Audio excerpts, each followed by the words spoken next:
Hey everyone, welcome back to the Crumecast podcast. This will be episode 3, and I'm super excited to share some things with you.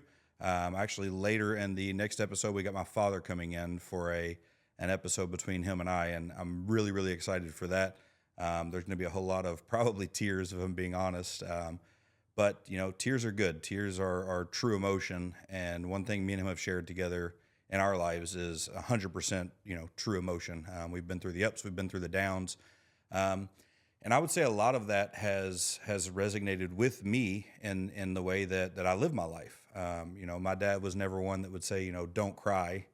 Um, he was always okay with crying. He was a crier, if you will, while we were young, and any kind of intimate moment or sad moment, like he was okay sharing and expressing his emotions, which was always impactful for me as a young boy, right? Especially growing up with a mom and two sisters, and then eventually three sisters and a stepmom.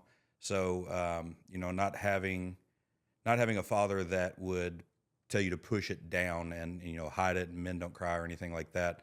It was good because I was already being molded to be an emotional person through my sisters and my mother. So today I kind of want to talk about growth, expansion, and kind of the steps and processes that go through that. So um, a lot of the things that we've spoke about in the first episode I did by myself, went over a lot of my childhood and the forks in the road and everything else. But what does it look like when you do turn left? For me, it varied. To tell you that I had this catastrophic failure at some point in my life through business would be a lie. I've never lost everything, but I started with not much. So I equate today as being the, if I lose everything, at worst I'm going back to where I was, and I was still happy. I still had my wife, my kids, my family. So that's the most important thing. So what does that look like? What does explosive growth? What does not being afraid to fail? And what does failure look like? Again, I've never lost, everything and done the bankruptcy route, but I'm 100% mentally prepared for that if that ever happened. I pray to God that it doesn't, but if it does, I'm still alive and I still have my wife and my kids. And I don't think anybody's just going to run away from being part of my life just because something went wrong. As long as I didn't create in a negative manner what went wrong. So early on, that was my mindset, is to just go after it. Like, go after it. Like, what's the worst that can happen? I was an installer. Again, we spoke about, I grew up in plumbing. So worst case, I'm an installer again, or I work for a plumbing company, and I live the same life that I'm used to, right? There's tons of us out there that live that life, and that's okay. There's nothing wrong with that life. But if you have that burn inside to do more, I want to tell you to go after it. Anybody that I've brought on, the first thing I tell them is do not quit your job. So I'm telling you, do not quit your job. Find the time, create the space to experiment with things outside of the job. Be the best at your job. Be the best pizza maker in the world if you're making pizzas. But after you're done, go after what you're yearning for. Go after what you're being called to do. And do that without the fear of failing. And I think that's what helped me is, at the end of the day, I can still just do what I'm already doing. So, worst case, I fail at this and I just go back to what I'm already accustomed to. But if I succeed at this, man, that opens a door to a new life for me, my family, all the people around me, and significantly amount of people today. And that's the most fun part about my job and where I sit today, is the people and all of the lives that have changed over time, and including my own. Um, so what does failure look like? Failure looks like what you want it to look like. Do you want it to be a woe is me moment, or do you want it to be a now I know what not to do, right? When I was first getting started, I would go after anything, everything. And some of it was great, some of it wasn't so great. I lost money in a lot of areas that I was trying to get into, or it just wasn't profitable, or it wasn't manageable, or the friction that it took to get to completing the job or the venture that we were going down. It just wasn't worth it. But what was worth it is seeing what not to do, or when building my company that I have today, or companies that I have today, what to put in place that was maybe missing in that previous venture. So I've always looked at it as, it's not failure and it's not a terrible decision if you can learn something from it. But to do that, you have to be okay with failure. And that's where you lose the fear of failure, because it's never a fail. It's only a learning experience to project you to the next thing. So I've used that so much in my life and so much in my businesses that I'm digging into stuff I have no business per se digging into. I'm on the final stages of purchasing a winery and an event space. I never drank wine in my life until recently. But you know what? I really like being around people, and I really like being able to be a part of different parts of their lives, right? So like corporate events or weddings, or just different, all the different things that we can do with this place that we're getting ready to purchase. It appeals to me, and I feel like that's my calling, right? I don't know how to make wine right now, and I don't drink wine essentially. So why do this? Because I feel like it's something that I want to do, and I'm not afraid to take it on. Because if I don't do well at it, I'll know how to do better the next time around, right? Or I'll know what to change. And luckily for me, with all of the previous, failures or moments that I could learn from, I'm able to come to the table with all of that experience. And again, we've talked about relationships a lot. I have a ton of relationships. So I've got a ton of people that are going to support me and help me. And I know they'll be there to fight the war with me until we get it right.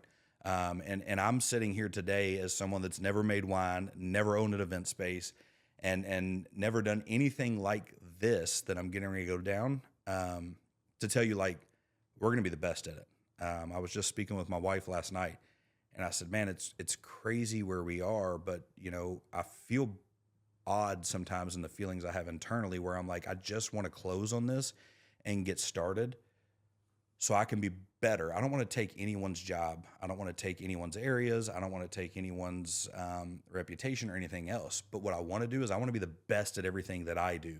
If that results in me gaining more traction or areas or categories or wineries or real estate or tenants, whatever that looks like, I'm okay with that. I didn't do it maliciously. I did it because I wanted to be the best at it.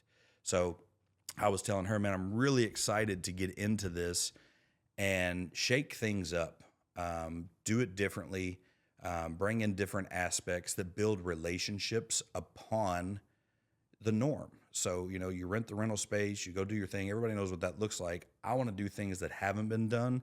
I want to do things that kind of push it to the edge, or get close to, like, man, I don't know if that will work. Well, let's find out. Like, let's find out if that'll work. I'm not afraid to fail at it, because I'm too excited about at succeeding at it. So if you can make that mindset shift between saying, like, well, I'm scared it won't work out, and say, I'm excited for it to work out, there's a huge variance there. Negative self-talk is a terrible thing to do. Being led by fear is a terrible thing to do. Being led by money is like the worst thing you can do, because then you forget about the people. And without the people, anyone that owns a business, they don't do anything, right? Like, you've got your owner operators. Well, they own a business, but they're doing all of the work, right? So they're only relying on themselves. But if you want to truly scale, grow, and expand, you have to be able to lean on a lot of other people, which means you need to care about those people. And if you don't care about those people, they're not going to care about the business. So how do you make that work? How do you care about the people enough that they want to see you succeed? And I read something the other day that said, be careful trying to take people to the top with you that don't want to see you there. And that was impactful. So make sure the people you're surrounding you with are the ones that want to see you go there as well. So they got to have trust that you're going to take them with you, and you've got to trust in them that they're going to push you to get there. Be there with the fights, the wars, the ups, the downs, the failures, whatever you want to call that. And I think another thing that's crucial to growth, and expansion. Again, we took a $500,000 a year business to almost $50 million in six years, and I'd never done it before.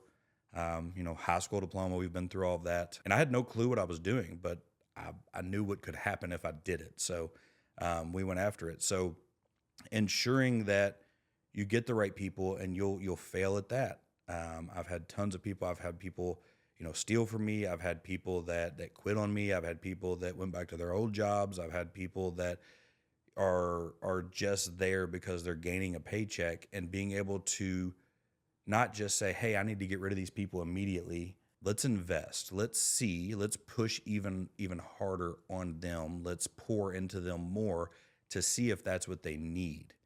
Sometimes that works, sometimes it doesn't. I would say 50-50 on, hey, this person may not be the right fit. Cool. Pour into them more, and then let's see if that's really the case. And if you do get those people that you pour into a little bit more and it does work, man, you've got a lot to work with at that point. They will not stop. And it's as if they own the business with you at that point. And that's really, really what you're looking for when you want growth. And when you want expansion, or you want to, bring up the numbers, or whatever that looks like, you want people that are there with you wanting the same thing. But you also have to ensure that those people are coming up in the same levels that you are. You own the business. I own my business. The expectation is that I will always be the owner, but I want everyone else to be able to live a very comfortable life as well. So it's a big balancing act. If you're driven by money, you probably will fail, because the people will leave. They'll find somewhere else to go. They'll get tired of dealing with it, or it'll get too tough and they'll bail, right? People are human beings. They're going to do what's natural to them. And if it affects them too much, money's not a cure for everything. You can't cure all of life's pains with money. That goes back to the relationship piece, being in tune with the people that you surround yourself with, ensuring that what's going on in different employees' lives or partnerships or whatever that looks like, making sure that you know them as a human being, not just as an employee or a business relationship. So explosive growth also requires a lot of sacrifice. For me, in the beginning stages, again, I didn't know what I was doing. So what could take me an hour now would take me 2 days. Being able to go into a room of people that, are superior to me, or that are higher in the ranks than I am, would take me a long time. Whereas now I can, casually walk in and kind of fit that mold, if you will. But the biggest thing for me that I did do kind of well, but also failed on the back end, was family. My wife, we had already had our daughter, Kinsley, when we decided to expand the business. And then it was right around the time that my wife was pregnant with twins that things started really picking up and rolling.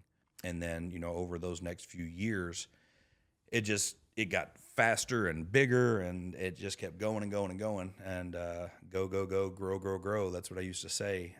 But now it's go, check in, grow, check in, grow, check in. That's my new way of looking at it. So we had a conversation in the beginning, and I said, hey, I need about 2 years. I'd done enough, work in the back end and jotted down enough numbers and ran all the scenarios through my mind that I knew it was going to take me about 2 years of really, really, really digging in and working late and traveling and just giving it everything I've got. And she was cool with that. She was like, hey, do what you need to do. Like, I get it. Full support. And I was like, sweet. So like, as a man and probably women, men, everybody has this mindset, I guess, in a lot of different scenarios. I was like, cool, that's all I needed to hear. Let's go. And man, we hit the door running. I was traveling. I was working at the office till freaking midnight every night, just trying to develop new systems and processes and everything that comes with, growth, and learning what it meant to own a business, what it meant to run a business. And I'm still learning that today. And I dove in. I dove in as far as I could, as quick as I could, and as much as I could. And what I didn't do is check in. My twin's second birthday, I was out of town. I was out of town in a meeting that I just had to be at Today's different. Today, I don't do that. I go, hey, I can't be there for this. And there's a bit of sacrifice that is required in the beginning, right? Like you have to prove yourself. Um, there are some meetings that you're going to have to be at, and you've got to be on board. But the difference that I would tell you today is continuously check back in with that partner or spouse, like that other person, and make sure that they're still okay. And I didn't do a great job of that in the beginning for the first few years. And it led to a disconnect, right? So I would go out of town and be gone for a couple of weeks. My wife is used to being, the everything at that point, right? When I'm home, like I'm daddy, I have my roles and responsibilities. But when I'm gone, she has to be mommy and daddy and carry all those roles and responsibilities. So I'm gone for 2 weeks and I come back and it's hard. It's hard to reintegrate. It's hard for me as a father to reintegrate because I've had 2 weeks of a hotel and it's quiet and it's calm and I'm just mentally wearing myself out, running around everywhere and talking to people and doing all these things.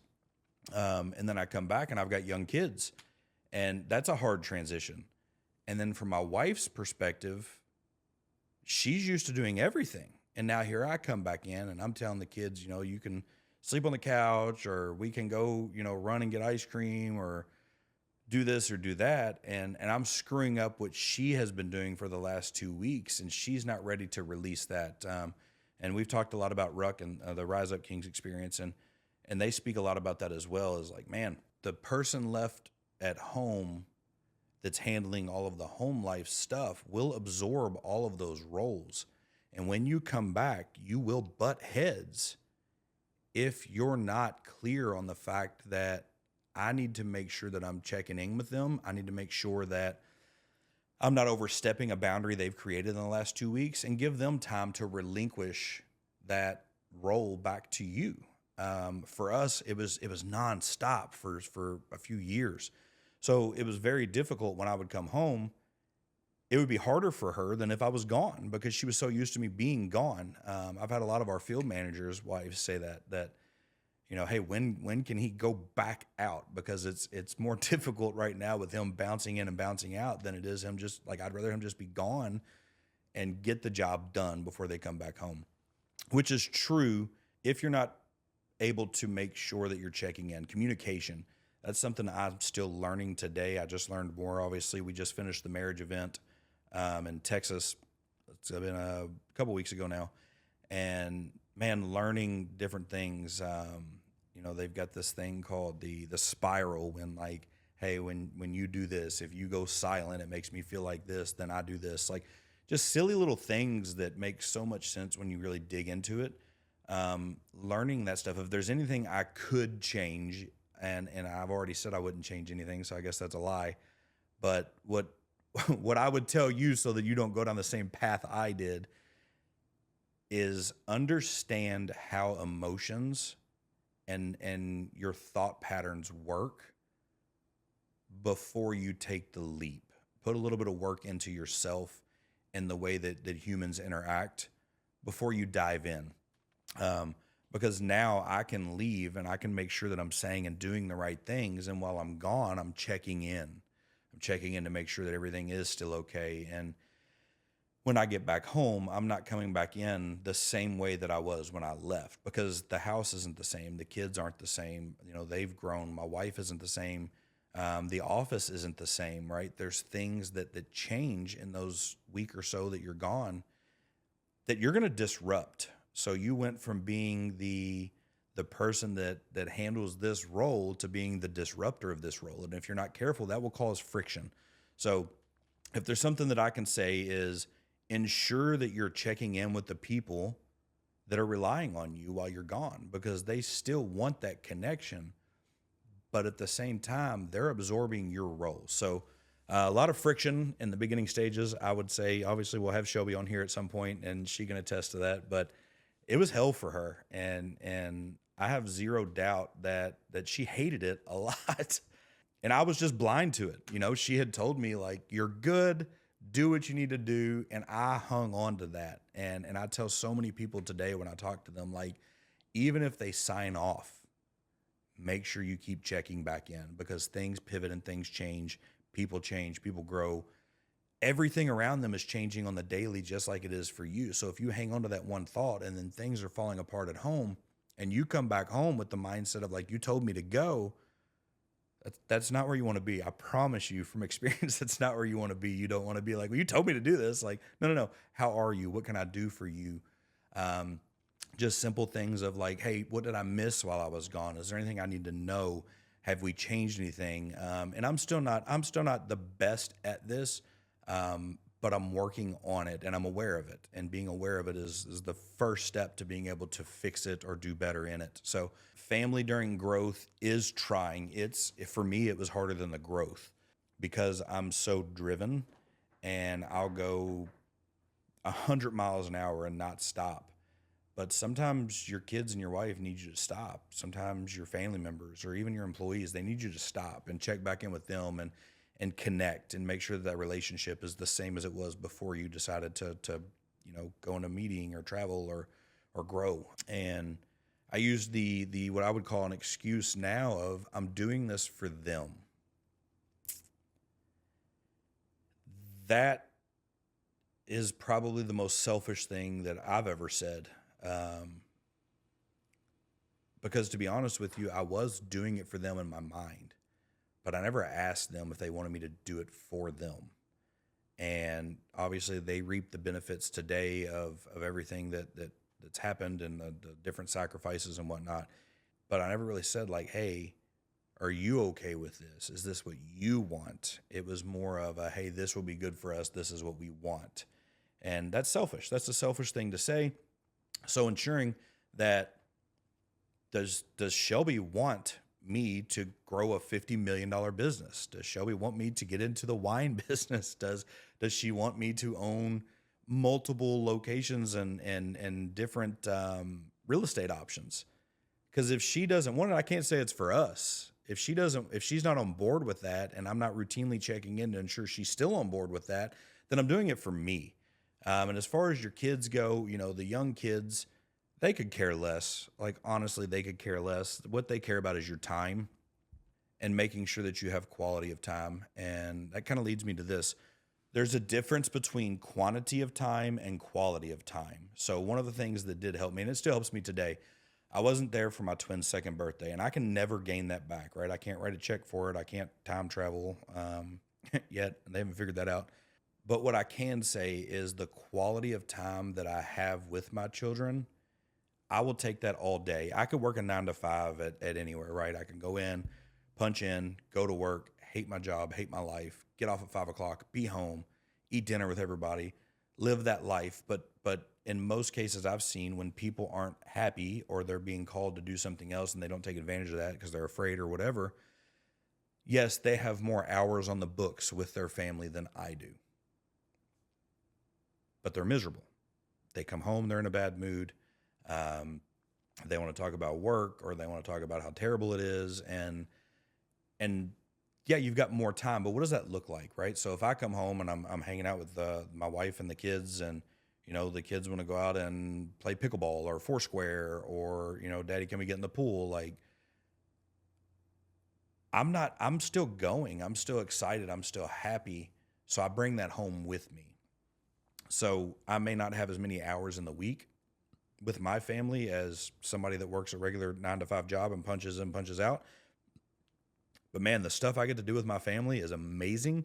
And we have the best freaking time. We get to go do all kinds of things. We get to travel together. We get to do these extravagant Disney trips together. We get to do all of this stuff that a lot of people don't get to do. And I'm 100% grateful for that. And I will choose that over the quantity of time. Like you could crank my hours up and give me shittier results. Like you can keep that. I want to come home and be happy. And if my kids want to go do something, I want to be like, yep, let's do it. Like, let's go.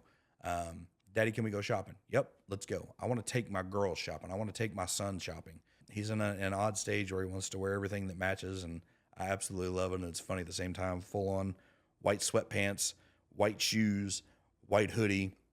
And he's like, Dad, what do you think? I'm like, I think you look awesome. He can get away with it. I think if I was sitting here like that, people probably like, what is he wearing? But being able to do that, having moments last night, we were actually in here setting some new stuff in the podcast room. And the trash can, we do our men's group here on Monday nights as well. And the trash can was completely full. I took the lid off, and the bag was either not there or had fallen down, and this thing was just jam packed full. And I told Sawyer, I was like, man, I'm gonna have to have a talk with everybody about the trash can, make sure we're taking the trash out and we're not overfilling it. And he just ran over and he grabbed a trash bag and he took the lid off of it, and he said, well, I got it, Dad. It's 9 years old. And he just starts grabbing trash out of the can and putting it in this bag. And I was like, hey, man, thank you for that. And he was like, yeah. And he looked at me at 9 years old and he said, Daddy, remember your podcast about when God puts pain in your path? I said, yeah. He said, God's putting a little bit of pain in my path right now, and I'm okay with it. And that, like, take your quantity of time and shove it wherever you need to. Give me that. Give me that quality where my 9-year-old son took the words that came out of my mouth and he's living them. Like, how awesome is that? If you're not doing that with your kids, and again, I'm not a perfect dad, but man, that makes me feel like I'm doing the right thing. Like, what an awesome, awesome kid that he's going to be. And an awesome husband, right? Because I've went through and was able to fail and screw up and mess up. And I'm honest with him about it. There's things as he gets older we'll talk about that maybe he's not right for this age, but I let him know, like, that hey, this is a pain. Like, hey, Daddy's got this going on, or I've got to travel and I don't want to, buddy. But sometimes we have to do the things that we don't want to do so that we can do the things that we do want to do. And he really absorbs all of that. And I live those words and he sees that. So they're not just words for him. That's the quality. Instead of coming home and complaining about my job and talking about how I hate it and this person's not doing what they're supposed to do or whatever, pour into them. And again, there's zero things wrong with working a 9-to-5 job and being an employee for someone. I'm very, very grateful that I have that. But if you feel a calling, even if it's my people, you got to chase it. You got to chase it because you're really leaving a piece of yourself behind. I never wanted to be that guy that was, things are too late, right? It's too late. My time has passed. I could have done this, but I didn't. I'm going to risk it all. I'm going to risk it all. If I feel like it's something I'm supposed to do, I'm going after it. I'm going to buy the winery. Oddly enough, I kept talking about this place for years because I wanted to have some kind of a venue space because I love people. And I love being able to pour into them. And that's a really cool way to do that. And I kept talking about this one place. I won't say where it is yet, but it's close. About how, man, that would be, for the vision that I have, it would be the perfect place. I wish that was for sale. And one popped up down the road from here. I went and looked at, and it didn't match my vision. And I called a lady that I know really well that does a lot of catering stuff for us. She's amazing. And told her, I was like, yeah, I went and looked at this, but it doesn't fit my vision. I really wish this place, I'd been talking to her for probably over a year about it. I really wish something like this place. And she called me back a couple of days later and she was like, hey, and I was like, what? She was like, guess what I found out? And I was like, what? The place you've been talking about is for sale. And like half of me was like, shit.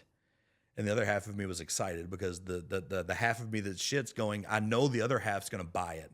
I know I'm going to go after it. I know I'm going to pursue it because I feel like that's what I'm supposed to do. So if you've got that, right, and it doesn't mean like, hey, quit your job and run out and just start your venture. Like, be smart. Don't make stupid mistakes because then when you fail, you turn it into a pity party or you say, Tim Crume told me to do this. And I'm not telling you to do that. I'm telling you methodically, go out and push forward.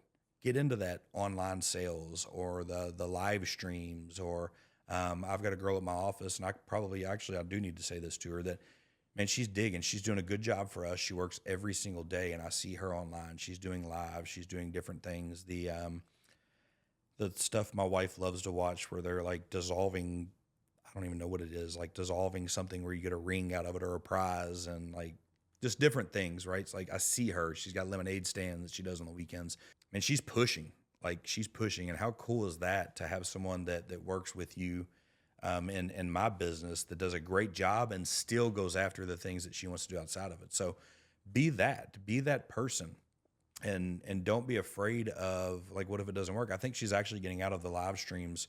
I only know this because I think my wife bought half the things that she had that she was going to she was going to do online, but she did it, and maybe it didn't work the way that she wanted it to, but guarantee you, if I brought her on here and asked her, "What'd you learn from it?"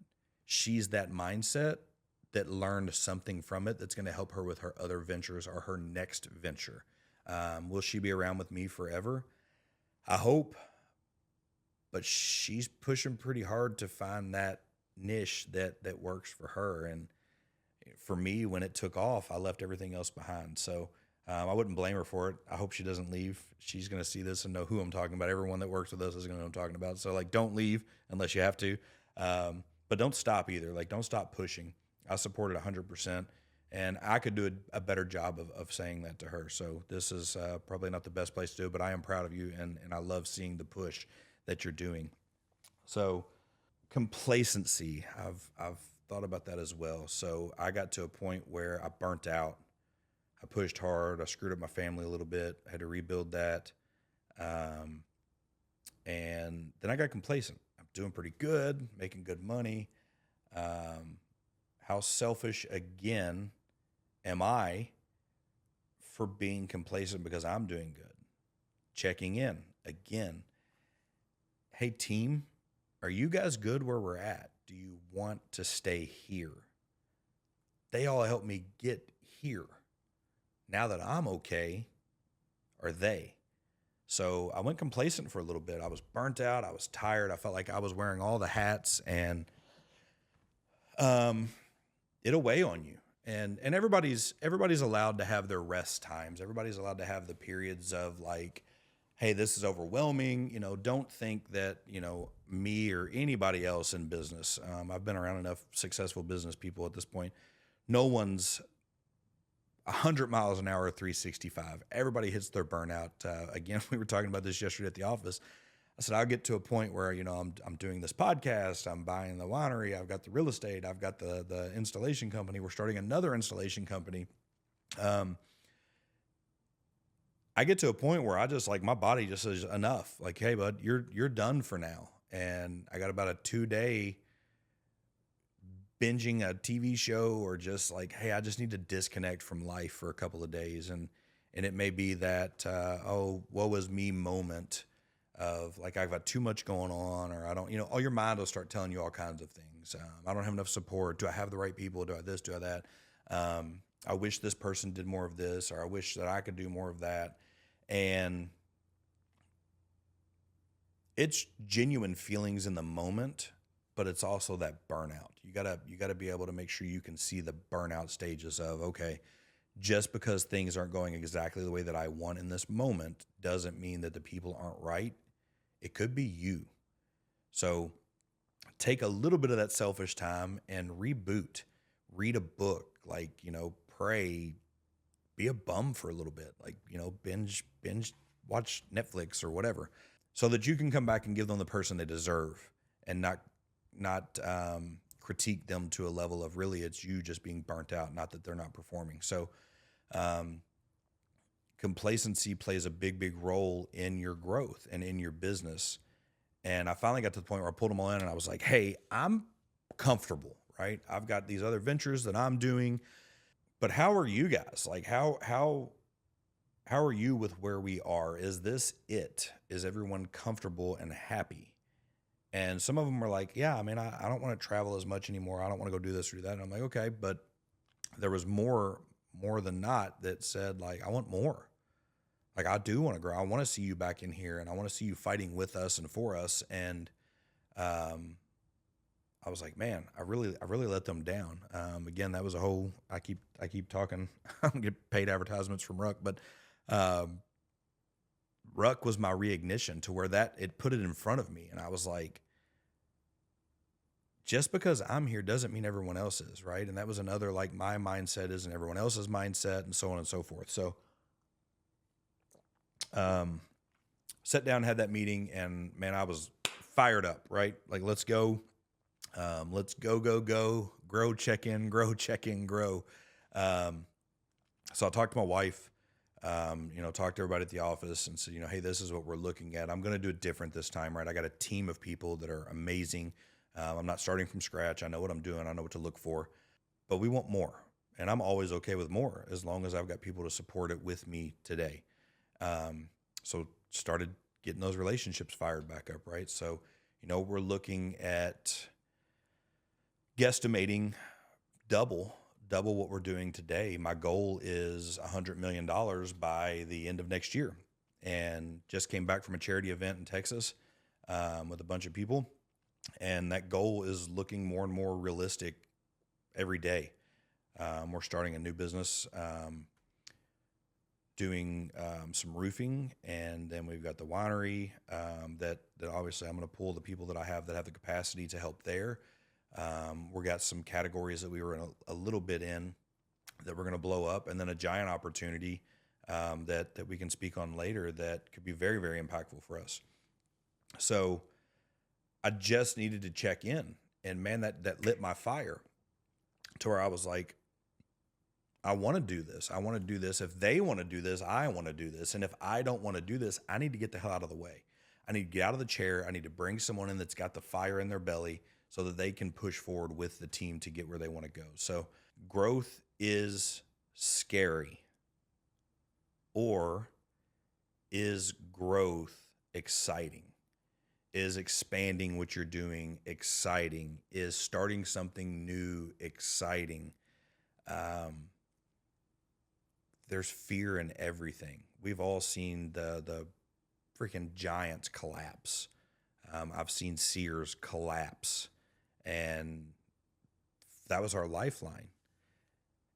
And it just went away. And if you're old enough to know who and what Sears is, I mean, you could buy houses and insurance and everything. Like, they were the place to go, and now they're almost non-existent. So what are you afraid of? Because the giants all fall too. So be excited. Don't be afraid. So anything is possible when you take off the blinders. The fear is the blinders. You don't want to look left or right, or you don't want to choose left instead of right because you're afraid of what might happen. Well, what if you don't? We're all going to get old one day, or you're already at an age where you're sitting here watching this going, man, I did turn right instead of left. And you're going, if I could change it, I would. So don't do that. Like, if you've got an opportunity to change the course of your life for something that you feel like you're being called to do, or something, a gift, right? God has given us all gifts, and my gift is the gift of gab. I am I don't know if you've not done a disc assessment, I highly advise it. I'm a high I and a high D on my disc assessment, which means that I am a driver and an influencer. The problem is that my compliance, or my meticulous details, is significantly low compared to the rest of them. But like, that personality, typically you're gonna constantly outgrow your job or get bored or complacent or whatever. Like, I have to have something stimulating me nonstop, right? But make sure that you're not just focusing on the stimulation of yourself, that you're still able to bring a piece of you home. The most important thing that should be in your life, if you've got a spouse and kids, or parents that rely on you, or neighbors, or whoever that is in your life, is that you save the best for them. And at the least, you have enough left in the tank for them. To say that I save the best for them every single day, I would be lying to you, and I'm never going to do that. To tell you that I come home every day with a little bit left in the tank would be a lie to you. But being aware that you did it will help you not do it the next day. So make sure you save a little gas. Make sure you give them the best piece of you, because everything else can go away. The thing that we don't want to go away the most is our family. And they don't, it's not transactional with them. You don't buy your children. You don't buy the love from your wife. And if you do, maybe check into that. Time is how you purchase their love and their support and their relationship. Genuine quality time, not quantity. Not, you know what, I gave you 30 hours of my life. Good for you. Like, what did you really do? Like, if you're documenting it or paying attention to that, you're selfish anyways. So make sure you come home and give that to them. And this is working the 9 to 5. This is working anywhere. Like, do not be a slave to the job. Make sure that you're changing and pushing everything. If you are sitting at a job right now that you work for someone or it's a 9 to 5, dig into that. Be the best at it. And being the best at it means that you get to get it done. You get to be happy. You get to come home. You get to spend time with your family. You get to pour into your wife or your husband or your children or your neighbors or your grandparents, whatever that looks like. That is your real job. We are human beings, not employees. When we're born, they don't say this is an employee that's a boy or a girl. They say this is a human being. So as part of that, our job is to pour into each other outside of a transactional or an Excel sheet or a freaking email. For me, that's the gateway to success. Balancing, creating meaningful relationships, and being aware. Doesn't mean that you won't screw up. It does. I'm way far from perfect. Anyone around me will tell you that. I have my days, I have my moments, I have my weeks, but I'm aware of them, and I will constantly make those bad moments far further and fewer between as I progress because I'm aware of it. So if you don't think there's anything wrong or anything you need to work on, you're the problem. Go look in the mirror, tell yourself that, and then listen to the response from the person that's looking at you. And then check in. Get genuine, real feedback. Hey, I want you to hurt my feelings. Ruck has a saying that I love you enough that I don't care about your feelings.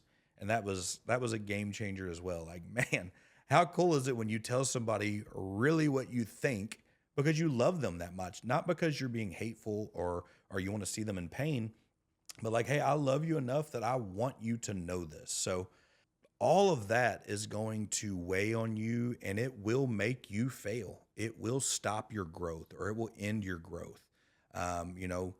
Lean in. If God's given you the opportunity to do something, don't forget about him either. Bring it all with you, because where you started is ultimately what's going to get you where you're trying to go. And that's still a piece of who you are. Those people are a piece of who you are. Those relationships are what helped you get there. The boy or the girl or the man or whoever that is helped you get there. Don't forget that person. I'll never forget the 15-year-old boy that sat next to Shelby Dyer on the school bus and said, "You're too pretty to be crying." I'm still that boy. He still lives inside of me, and he will never go away. And, a couple of weeks ago, it was very refreshing to be able to relive who he is and pursue my wife, pursue her at a level of unexpectancy, if I'm being vulnerable and real with you, because of some of the things that have came up. And it was on me. But it was also like, man, I miss this. I miss chasing my wife. Chase your wife. Chase the affection of your children. Chase the affection of your friends. Don't take it for granted. It's so easy. It's so easy to get complacent and take things for granted. And we all do it. We all do it. And you got to have someone that's going to be able to look at you, or you got to put work in, right? Read a book or take a course or go on a journey so that you can see that. You can't see that if you're just waking up doing the same thing. You have to disrupt. You have to disrupt your routine. You have to disrupt your life enough to be able to see the cracks in your life. And then it gives you something to work on. But I'm loving it. Me and Shelby have had better conversations in the last few weeks than we've had in the last few years. And I want to chase after her. I want to find her on the school bus again. I want to date her. I can't get enough of her. And it's a wonderful feeling. And I don't want that to go away. So I'm aware, and I've learned, and I went through all of the different steps of being complacent and everything else to go, I don't want to feel that anymore. I want to feel the burning in my gut and in my heart to pursue her. And it's not going to happen every day. I'm a realist. I'm going to fail. I'm going to suck at it. I'm going to make her angry or do stupid things.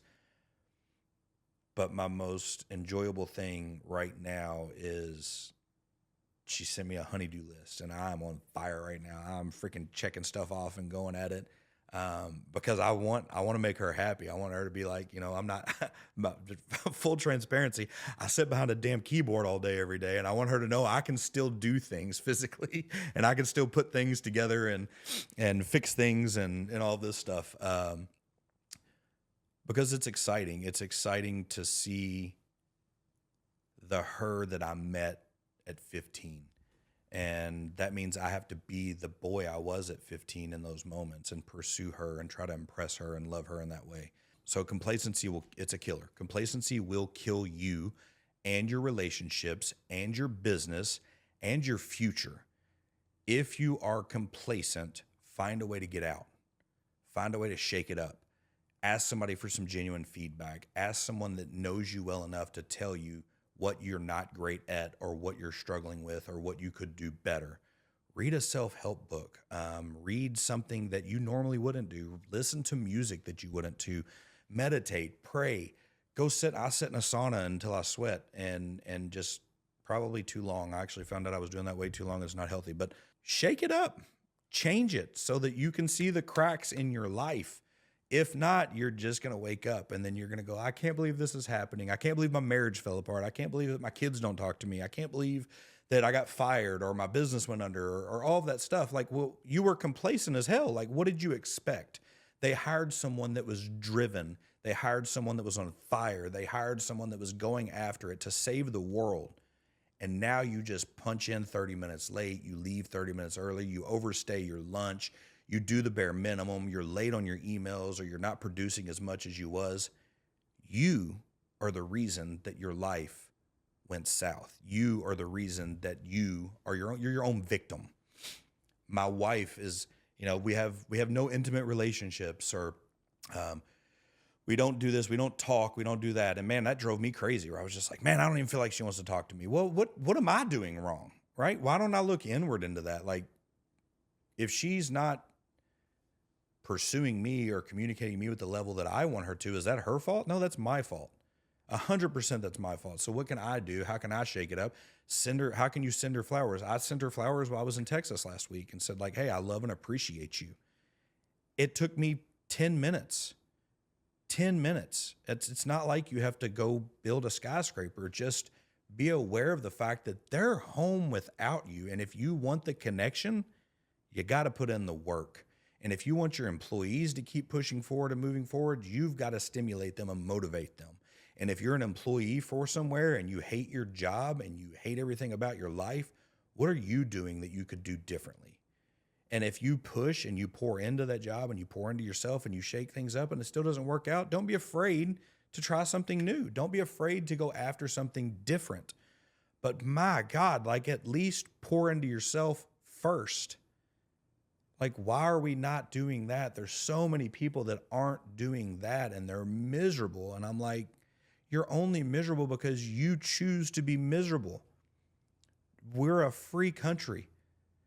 We're not imprisoned. If you want to read any of these books that are in front of me, you can do that. If you choose not to, it's your fault that you didn't learn what's in that book or that podcast or the short or the reel or the YouTube video, any of that. You're the reason you are stuck in the mud. So get out of it, put in the work and go after it. Love your family, pour back into them because they're yearning for your love, not your money. And they want your time. They want quality time. They don't want to count the hours that you've punched in and out of being a father. They want to count the amount of time they had fun. They want the memories. That's how they measure it. Dad, do you remember when we did this? Dad, I remember at the old office because you used to bring me up there all the time. I used to do this. Oh, I remember this. Or, hey, I know that person. That's what matters. It's that or like, yeah, my dad was around a lot. Okay, did you have fun? I mean, he was there. Okay, what'd you guys do? We just sat at home, and I don't know, he drank every day when he got home, or he took a nap every day when he got home. Like, you're molding the vision of what your children think of you. You better do a good job. Otherwise, you're going to grow up and be a victim of like, well, my kid's this or that or whatever. Like, you, you built them, you created them, you literally made them. and you're the one that programmed them. So if they're programmed not to like you, whose fault's that? If I put numbers in a calculator, if I do 5 plus 5 and it says 15, it's wrong. Whoever programmed that calculator didn't do it correctly. It's not the calculator's fault that I'm using. It's whoever built it. You are building the people around you. You're raising your children. You're hiring your employees. You're marrying your spouse. You're loving your mother, your father, whatever. Look inward. Go stand in front of the mirror. And if you can't say with confidence to that person that you're a great father, a great husband, a great wife, a great son, a great daughter, a great boss, or a great employee, if you can't look yourself in the eye and genuinely believe and back that up, you are the problem. And to be honest with you, you probably should never be able to genuinely look yourself in the eye and say that. There should always be room for growth, room to make it better. So my mindset is and will always be, you live one time and you get one shot at it. You get the first impression. When you walk in, how are you coming into a room? When you walk out, how are you leaving the room? When you open your mouth to speak, how are you being heard? And all of that matters. Speak to be understood and listen to understand. Speak to be understood and listen to understand. That has been a big push for me. I am a bit ADD, and actually probably a lot, and I can finish your sentence before you say it. I know where your story's going in the first 10 words. What am I missing when I do that? What am I missing when I'm closing your sentences out in my mind? I used to say it, and then I stopped saying it and just thought it. But then I'm still thinking it in my head, and I'm hearing what I'm thinking instead of what you're saying. So I've been pushing really hard to clear that so that I can actually understand what it is that people are saying to me, so that when I speak, it can be understood. So not just blurting something out or top of mind, like, okay, cool. So what about this? And then at that point, I've absorbed everything they've actually said and instead of what I think they're going to say or what I know they're going to say. And then I'm able to project something that's meaningful back to them. So, man, I feel like I just keep going back to man, work on yourself, right? We're adults now. And if you're a child, that's super small, like your parents' job is to work on you. After you get to a certain point, it's no longer there. It's your problem. You're your own problem. You're your own responsibility. Work on yourself. Right now, my job is to pour into my children. They're going to get to an age where that's no longer my job. My job is to be their father, their friend, their supporter. Their job is to pour back into themselves so that at some point they can pour into their spouses and family.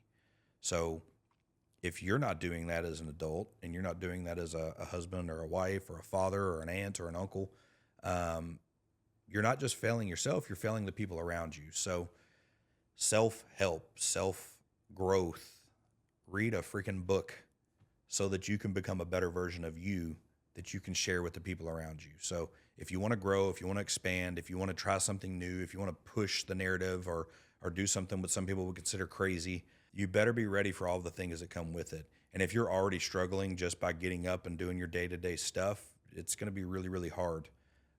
So I would recommend pausing before you jump off a ledge and ensuring that the parachute works first.